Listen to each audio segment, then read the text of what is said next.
화재로 외동아들을 잃고 또 풍랑에 네 딸을 한꺼번에 잃어버린 그 스파포드가 어떻게 내 영혼 평안해, 이런 찬양시를 지어서 노래할 수 있었을까? 지난주에 스페인 북부 갈라시아 지역에 열차 사고가 있었습니다. 80명이 사망을 하고 140여 명이 큰 부상을 당한 그런 사고였습니다.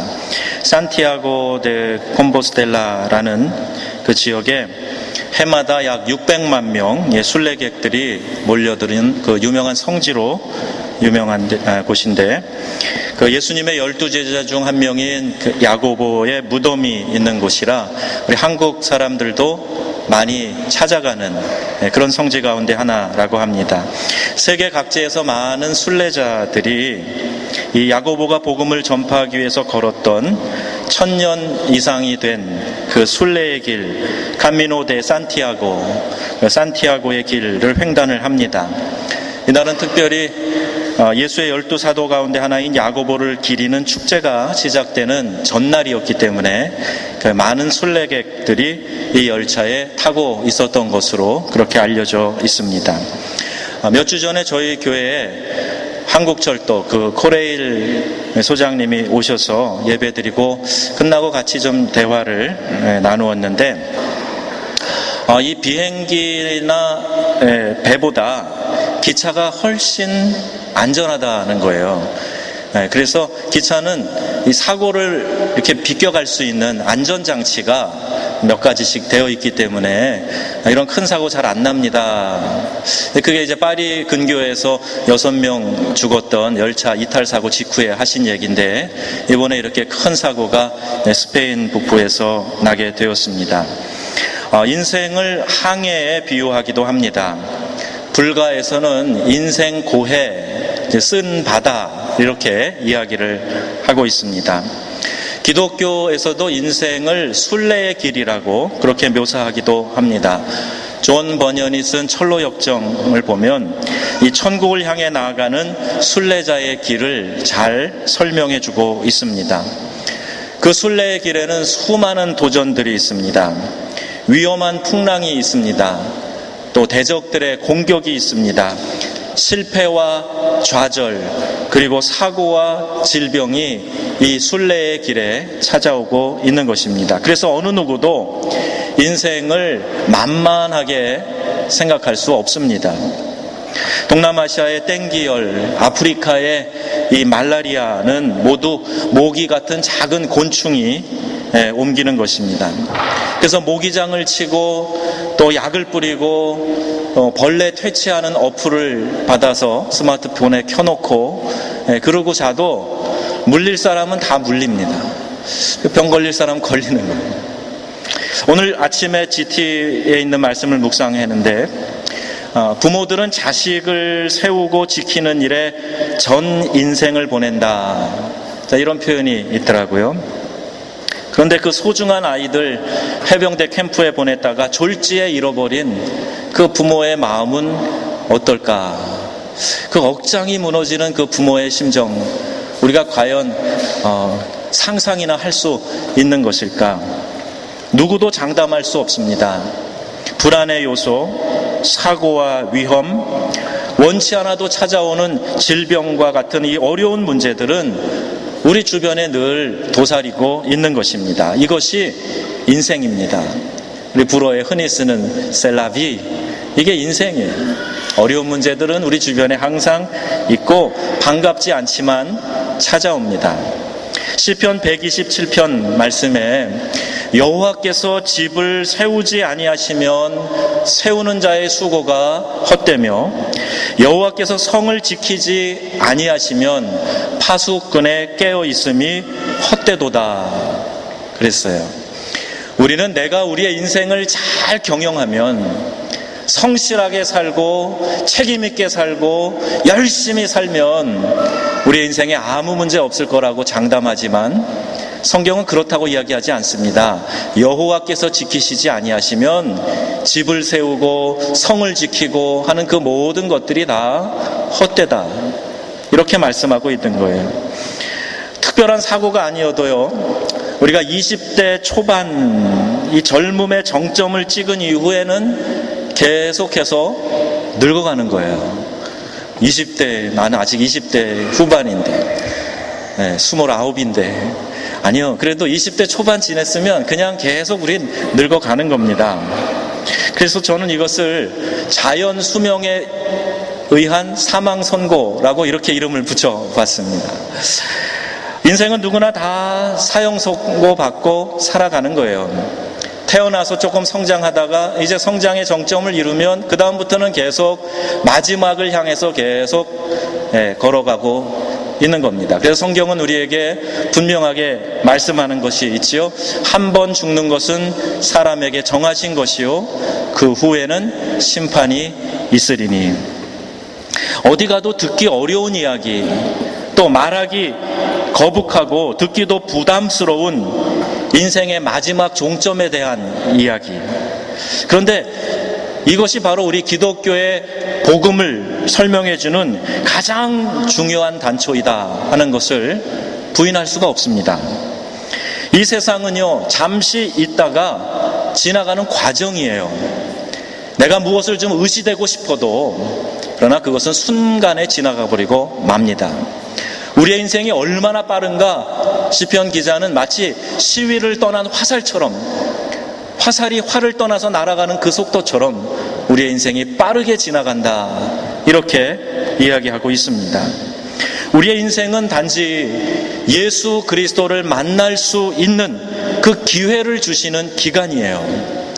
그리고 예수 그리스도를 나의 구주로 만난 사람은 이제 주님께서 그 생애에 주신 사명을 이루기 위해서 그 사명을 붙들고 살아가는 그 기간입니다. 인생을 제일 잘 산 사람이 누군가? 그 기간에 예수님 만난 사람. 제일 인생을 허비한 사람이 누군가? 그 기간을 허락해 주셨음에도 주님을 구주로 만나지 못한 사람입니다. Suite de notre rencontre pas Jésus comme le sauveur, tu le rencontreras comme le juge. 여러분이 예수를 구주로 만나지 못하면 여러분은 예수님을 여러분의 심판주로 만나게 될 것이기 때문입니다. 이런 찬송을 부릅니다. 심판이 나에겐 없네, 주의 피는 내 죄 가리네. 이 찬송 불러요. 예수님 날 위해 돌아가셨으니 심판이 나에겐 없네. 여러분, 이 한 문장의 짧은 가사가 별것 아닌 것 같으시죠? 이것이 우리의 신앙 생활의 가장 중요한 이유를 설명해 주고 있습니다. 성경은 어리석은 자의 마음은 잔치집에 가 있고 지혜로운 자의 마음은 초상집에 있느니라, 이렇게 말씀하고 있어요. 요즘은요, 이제 웰빙이라는 이야기, 이 유행이 좀 지나가고 웰다잉이라는 이야기를 합니다. 저희 교회도 오셨던 행복발전소, 이런 이야기를 하시는 하이패밀리의 송기론 목사님이 한번 저에게 전화를 하셨어요. 웰다잉에 대한 세미나가 있는데 목사님 좀 참여하시면 좋겠습니다. 특별히 연락하는 겁니다. 어떻게 하면 좋은 임종을 맞이할 수 있는가?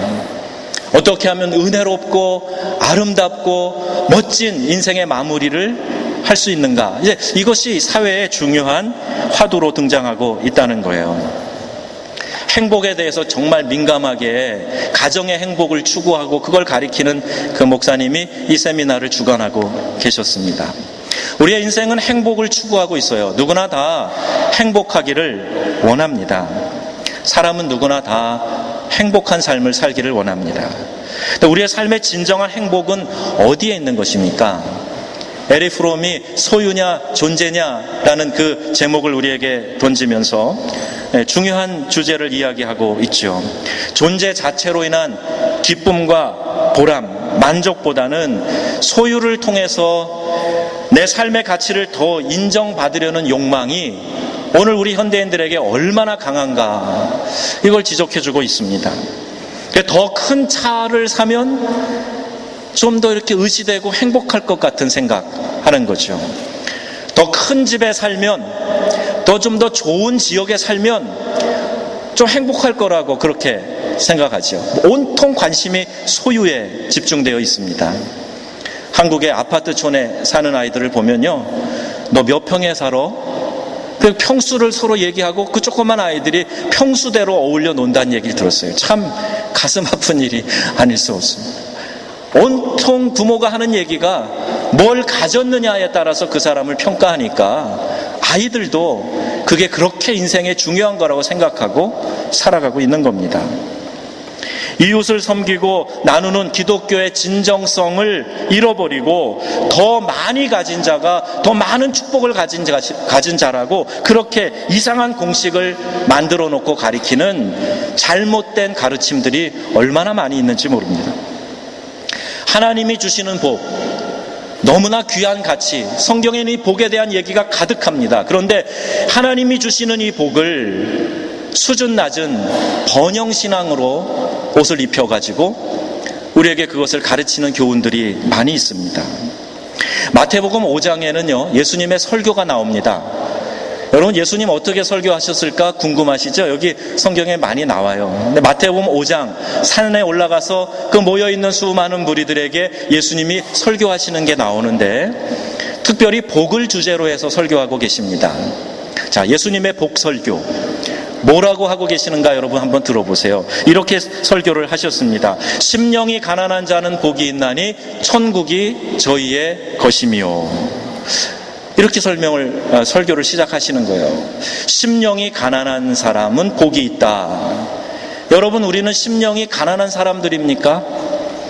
라오디게아 교회 교인들처럼 나는 부자라 부요하여 부족한 것이 없다 하나 내 곤고한 것과 가련한 것과 가난한 것과 눈먼 것과 벌거벗은 것을 알지 못하는도다. 성령께서 교회들에게 하신 말씀 가운데 라오디게아 교회를 책망하면서 하신 말씀이 바로 이 말씀이에요. 그들은 스스로 부요하다는 의식에 빠져서 차지도 않고 뜨겁지도 아니한 죄에 빠져 있는 겁니다. 주님은 미지근한 이들을 토하여 버리리라 이렇게 말씀하고 계십니다. 마음 가난하지 않으면 절대로 열심히 생기지 않아요. 내가 마음이 가난한 사람인가 아니면 이 마음이 쓸데없이 부요해서 아쉬운 것이 없다 스스로 그렇게 자위하고 사는 사람인가, 뭘 보면 아냐? 내가 주님을 향한 뜨거운 열심이 일어나고 있는가? 내 이웃을 사랑하라는 그 주님의 계명을 실천하기 위하여서 내 마음에 뜨거운 열정이 있는가? 어떤 때 보면 그런 것 같기도 하고 어떤 때 보면 차갑고 찬바람이 불고 그러면요 아직 내가 주님을 향한 가난함, 마음 가난함이 없는 거죠. 산상수훈 설교하시면서 애통하는 자는 복이 있나니 그들이 위로를 받을 것이며, 애통이 복이라고 말씀하시는 거예요. 온유한 자는 복이 있나니 땅을 기업으로 받을 것이며, 의에 줄이고 목마른 자는 복이 있나니 그들이 배부를 것이며, 긍휼히 여기는 자는 복이 있나니 그들이 긍휼히 여김을 받을 것이며, 화평케 하는 자는 복이 있나니 그들이 하나님의 아들이라 일컬음을 받을 것이며, 의를 위하여 핍박을 받는 자는 복이 있나니 천국이 그들의 것임이라. 주님을 위해, 주님으로 인해 욕먹고 박해받고 거짓 모함 받는 이에게 복이 있나니 즐거워하고 기뻐하라. 하늘의 상이 큼이라. 이렇게 설교하고 계시는 거예요. 오늘날 누가 이 설교를 그대로 했다 그러면 아마 되게 인기 없는 설교자였을 겁니다. 도대체 이게 복이야? 말하는 사람도 많을 거예요. 성경이 말하는 복과 이 세상이 추구하는 복이 무엇이 다릅니까? 저는 이것을 편안함과 평안함의 차이라고 이렇게 표현해 보고 싶습니다. 편안함, 이것은 이 세상에서 말하는 복이에요. 그런데 평안함, 이것은 하나님께서 우리에게 주시는 복입니다. 이 세상은 편안한 것이 평안함이라고 계속 선전합니다. 그래서 그 편안함이 당신에게 행복을 가져다 줄 것이라고 말합니다. 멋진 절경을 배경으로 해서 자동차가 샥 달려요. 내가 저 차를 사기만 하면 나는 행복해질 것 같다라는 생각을 갖게 만드는 거죠. 자연과 조화를 이루는 좋은 위치의 아파트를 소개하고 이 아파트에 들어가 살면 왠지 행복할 것 같다는 그런 생각을 하게 만듭니다. 아, 내가 저런 고급스러운 실내 공간에 살면 나는 행복할 거야. 각종 자동화 장치들이 계속 개발되어 나갑니다. 좀 더 우리의 삶이 편리해지도록 이 사회는 계속해서 과학을 동원해서 계속 편리한 세상을 만들어가고 있어요. 좀 더 몸이 편해지고 삶이 편안해지면 행복할 것이다 라는 그런 생각이 들게 만드는 것이죠. 이제 세탁기는 우리의 살림의 필수품이 되었습니다. 그런데 이전에 손으로 빨래할 때보다 세탁기를 사용해서 더 행복해졌다라고 느끼는 주부 몇 명이나 계십니까? 세탁기도 없이 살란 말이에요? 나보고 죽으라는 거예요? 아마 이렇게 따질지 모르겠어요. 아, 나는 세탁기가 있어서 행복해. 그런 분 계세요, 오늘? 별로 안 계신 것 같아요. 다른 건 몰라도 세탁기 고장나면 빨리 고쳐줘야, 아니면 새로 사줘야 우리 남편분들이 성하게 살아가실 수 있습니다. 어쩌면 지금은 세탁기가 아니라 식기세척기 없어서 불만인 분들이 꼭 계실지 모르겠어요. 여러분, 돈으로 편안함을 살 수는 있지만 절대 평안함을 돈으로 살 수는 없습니다. 돈으로 모든 것을 할 수 있다고 생각하는 시대이지만 사실 돈으로 살 수 없는 것들이 많이 있습니다. 마이클 샌델이 돈으로 살 수 없는 것들이라는 제목의 책을 냈습니다. 이 책에서 아주 중요한 주제를 던져주고 있는데, 무엇이 가치를 결정하는가, 이런 주제와 또 무엇이 정말 소중한 것인가, 이런 주제들을 주고 있는 거예요. 흔히 하는 이야기가 있죠. 돈으로 침대를 살 수는 있지만 돈으로 단잠은 살 수 없다. 돈으로 음식은 살 수 있지만 식욕은 돈으로 살 수 없다. 돈으로 집, 하우스는 살 수 있지만 돈으로 스위트홈, 내 따뜻한 가정, 돈으로 살 수 없다는 거예요. 잠언에는 분명히 말씀합니다. 마른 떡 한 조각만 있고도 화목하는 것이 제육이 집에 가득하고 싸우는 것보다 나으니라. 모두가 다 가난하게 살던 시절에는 서로 배고파도 형제간에 의의가 있고 콩 한쪽도 나눠 먹어야 된다, 그리고 서로 위하며 살았는데 이제 좀 여유가 생기고 또 어떤 집은 부모가 유산이 많이 있어서 그걸 자녀들이 나누는 가운데 소송하고 싸우고 난리인 모습들을 우리 주변에 심심찮게 보게 됩니다. 잠언 21장에 보면 다투는 여인과 함께 큰 집에서 사는 것보다 차라리 움막에서 사는 것이 나으니라. 우리 공감이 가시는 남편분들 많이 계시죠? 제 아내는 차라리 그래도 큰 집에서 사는 게 낫다고 그러더라고요. 여러분, 편안함을 찾아 바캉스를 떠나는 사람 별로 없을 겁니다. 여행하는 사람들이 자주 하는 말이 있죠. 그래도 집이 제일 편하다. 여행하는 사람이 하는 말이에요. 근데 왜 불편을 감수하고 자꾸 떠납니까? 격정에 시달렸던 내 삶을 좀 비우고 평안을 되찾기 위함이 아닙니까? 평안을 얻기 위해 일상에서 떠나고 몸과 마음을 좀 새롭게 하려는 그런 의도 아니겠습니까? 진정한 평안이 어디에서 오는 겁니까?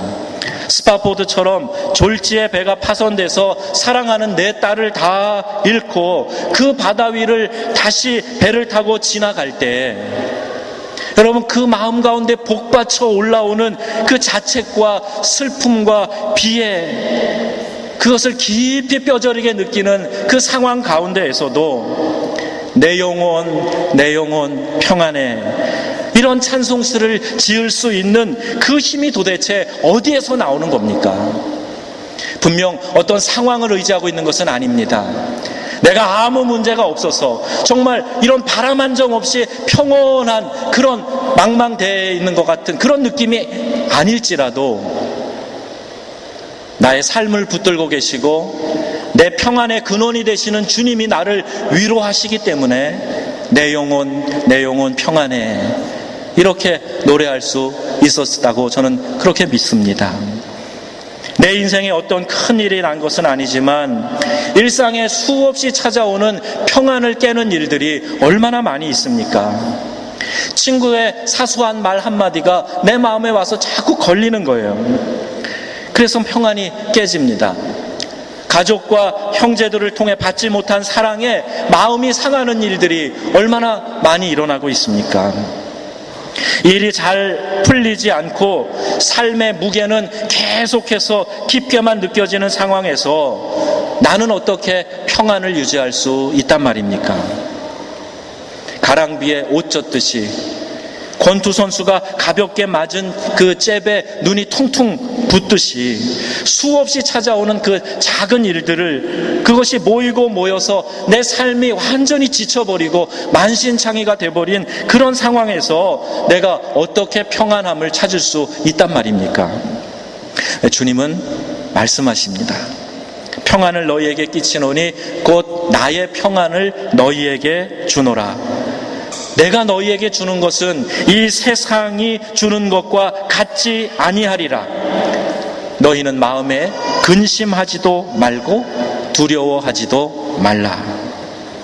여러분, 이 말씀을 하신 예수님이 누구신지 아세요? 이 예수님은요, 평화의 왕으로 이 땅에 오신 분이에요. 예수님이 이 땅에 오시기 전에 약 700년쯤 전에 선지자 이사야를 통해서 이렇게 예언의 말씀이 주어졌습니다.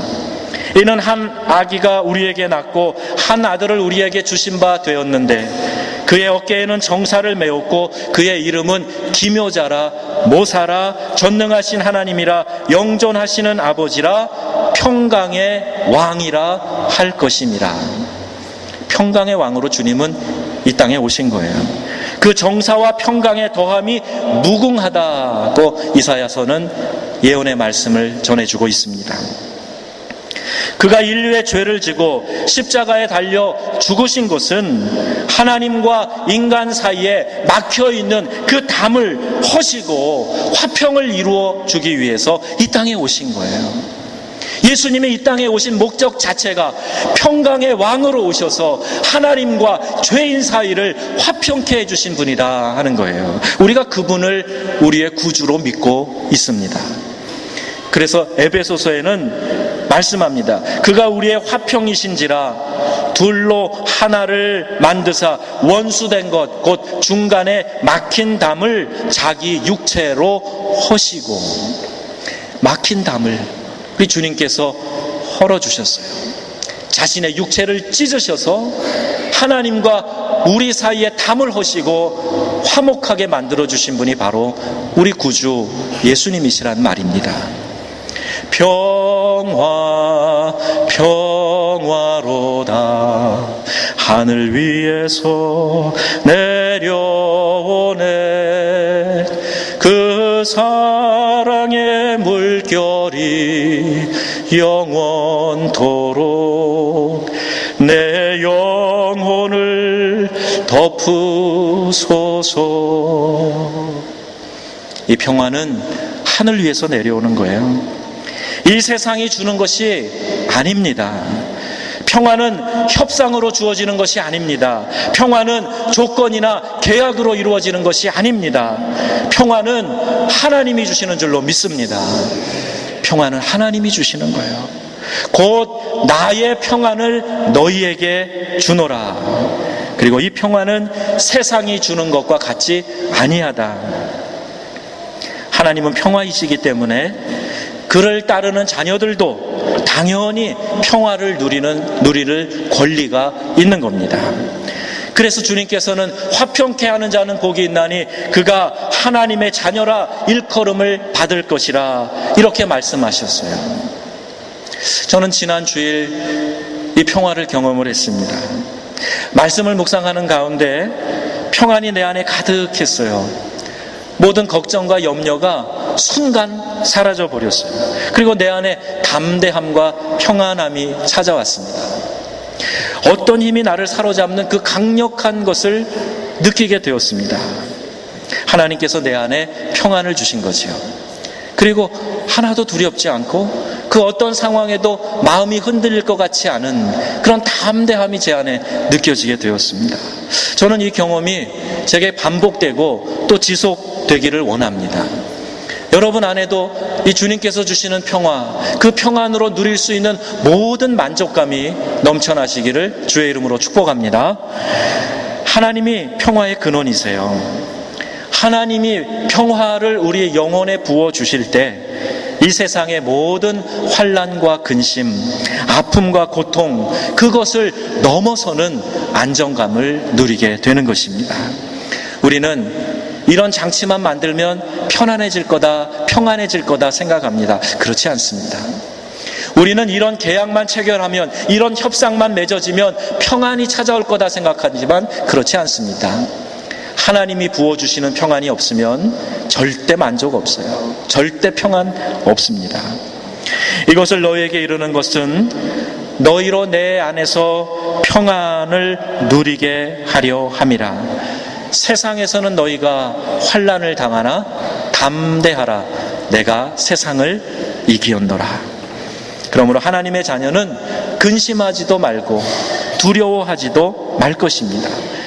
이 세상에서 성도가 당하는 환난 있어요. 그러나 그 환난 가운데 우리는 담대할 수 있습니다. 그것은 주님께서 그 세상을 이기셨기 때문이고, 그 주님이 우리에게 평화를 주시고 우리의 삶을 붙들고 계시는 한 우리는 그 어떤 것도 두려워할 이유가 없기 때문입니다.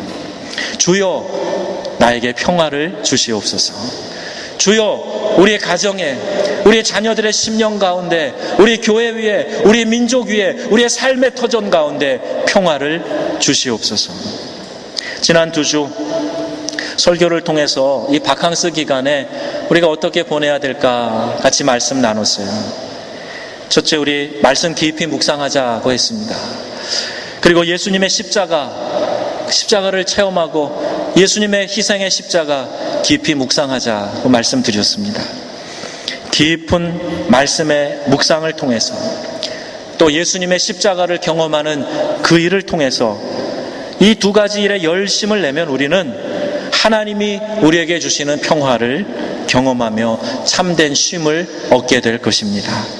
이 여름에 여러분에게 하나님께서 주시는 평안이 가득하시기를 주 예수님의 이름으로 축원합니다. 아멘. 기도하겠습니다.